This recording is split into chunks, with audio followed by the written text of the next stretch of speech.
Welcome, Gunrunner.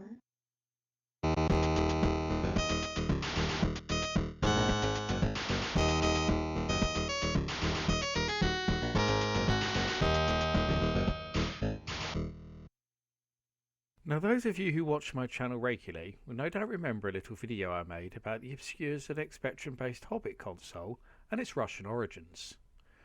While researching that very video, I ended up descending down a seemingly endless rabbit hole that turned up a wealth of interesting information. Among my final discoveries was a second console named the Alf, which I mentioned towards the end of the video, but information was scarce. All I had to go on was one grainy photo that had been posted on a forum and nothing more. But that was not the end of the story. Far from it, in fact, as after posting my video online, I was contacted by several residents of the former USSR with some new information, nearly all of which was about the mysterious Alf console. I'm the Laird, and this is the story of the other ZX Spectrum console nobody knows about. So first of all, I was sent a video of the real thing, believe it or not, filmed outside somewhere in Russia with some poorly translated subtitles. So let's take a look at this for a moment. Начинает выпуск домашней телеигры Эльф. С вами Павел Чар. Боль от того бреда, что сейчас...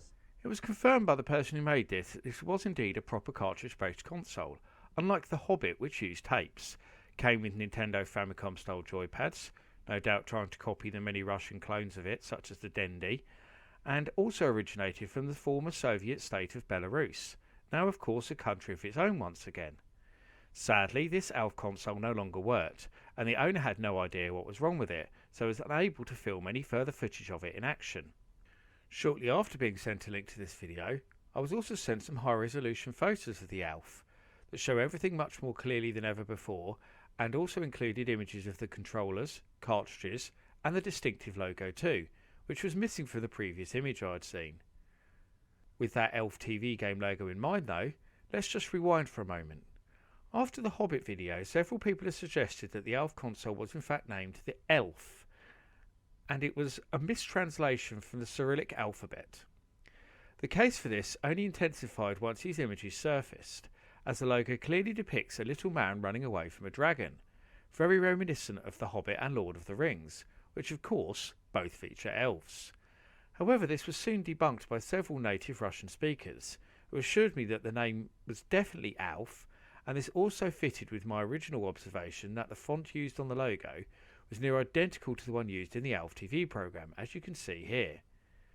Of course, this program was hugely popular around the time the console was released.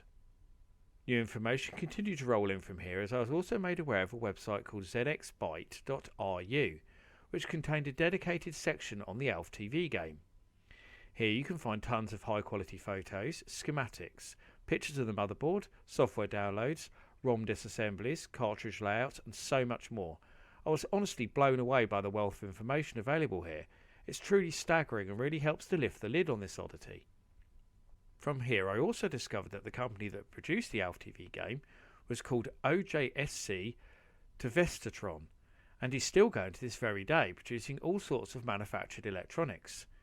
I didn't find any mention of the Alf on their website though, sadly. My last discovery was that somebody had even created a hyperspin theme for the Alf that you can use for emulation, along with all the modified Russian language ROMs that were created for it. So it turns out that the mysterious Alf from my first video isn't anywhere near as obscure as I first thought it was, especially compared to the Hobbit anyway, and there's actually a wealth of information out there to get stuck into, should you want to find out more.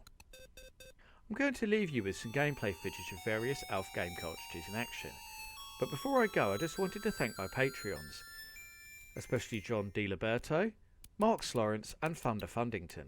If you sign up to my Patreon too, then you'll get to watch exclusive videos, interact with me, and support all my creative work across a host of different platforms. I've been the Retro Laird, I thank you for watching, and I'll see you all again for another video very soon.